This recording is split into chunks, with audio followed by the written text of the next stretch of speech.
If you're feeling particularly well prepared, you could make yourself one of these, which I like to call a fire tube, shown to me by a few good friends.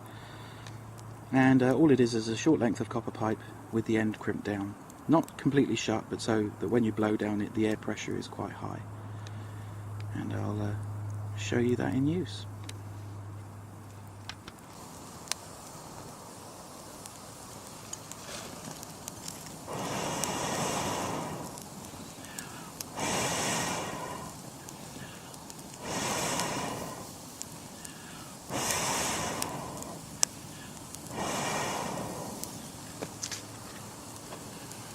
And applying air to the base of the fire using a fire tube, you'll basically increase the temperature of the coals and the size of the flames therefore, and what you'll get is even drier wood will start to combust because of the higher temperature.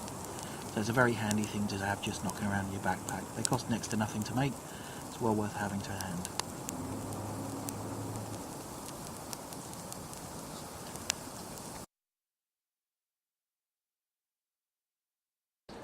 I'm likely to go on and on about various different bits of Tinder, but one of the ones that's absolutely surefire, even in the pouring rain, bicycle in a tube. Brilliant stuff. If you find an old bicycle in a tube, or that's better, or I'd say it's actually worth going and buying a bicycle in a tube and cutting it into small sections.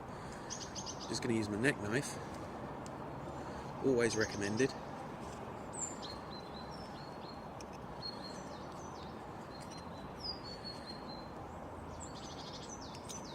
All you need to do is cut off a short 1-inch section.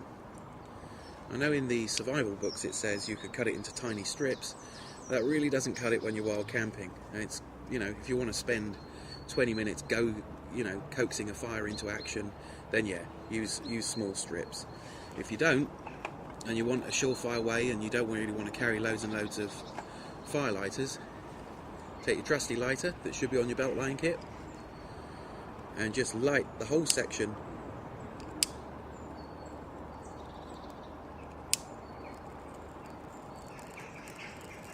And when you're lighting it with a lighter, count to 15, which seems to be the time it takes to establish it on the rubber. And that's going to burn for about a minute. And it'll light anything underneath it that you put on top of it. Just give it a little bit of air and it'll burn like that for around a minute, giving you time to get all your smaller tinder time to lit. Bicycle in a tube. Cheap, effective, it works.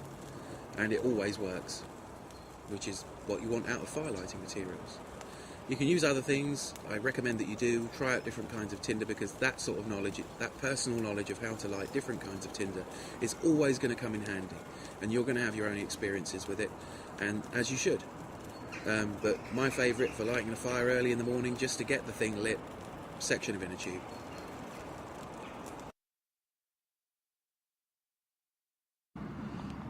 This is a new acquisition of mine. After seeing it on TV and reading about it on forums for years, I've decided to finally get a Braco Laplander folding saw. It's only about 8 inches long, with another 8 inches added to it once the saw blades opened out. But it's a very effective saw.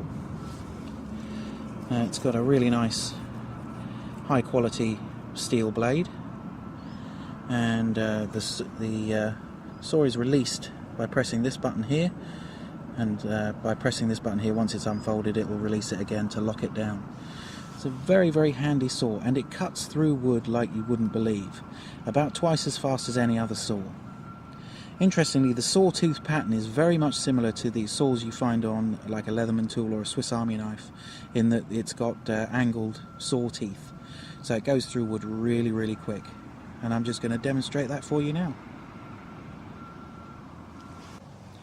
This is a piece of standing dead wood, and it's completely dead. I'm not sawing down a live tree, but I found this and I thought this would be a good thing to demonstrate. So we're just going to cut through it now.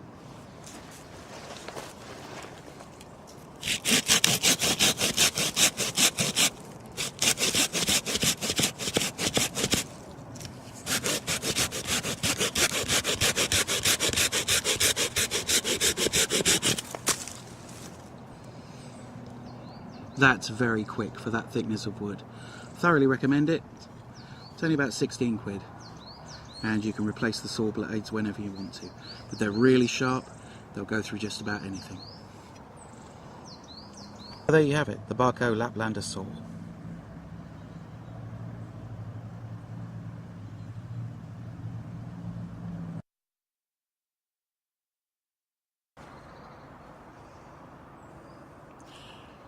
There are, of course, loads of alternative tinders.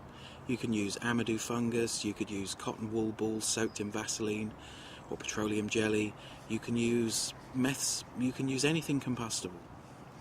The real important thing, the only golden rule with fire, is once you've got whatever you've chosen as your tinder to burn and you're getting flames off it, you must always start small. Start with the smallest twigs you can find. And that's really the only golden rule. Everything else is largely down to you. I like the cigarette lighter and birch bark method because it's immediate. But if you're going to take cotton wool balls soaked in Vaseline out into the wilderness with you, you might as well take fire lighters. I mean, the fact that you're going to have a lighter with you, or you're going to have a piece of birch bark and a knife and a fire steel, those are all a lot better than pre-prepared tinder, which governs the amount of fires you're going to easily light. So it's always a good idea, and a very good friend of mine, Slow, told me this, is always try and have 3 or 4 different methods by which you can light a fire with you if you're going to go out there. The practice isn't going to do you any harm, and it's always a good idea to have backups. Redundancy is key, especially if you're going to depend on that fire.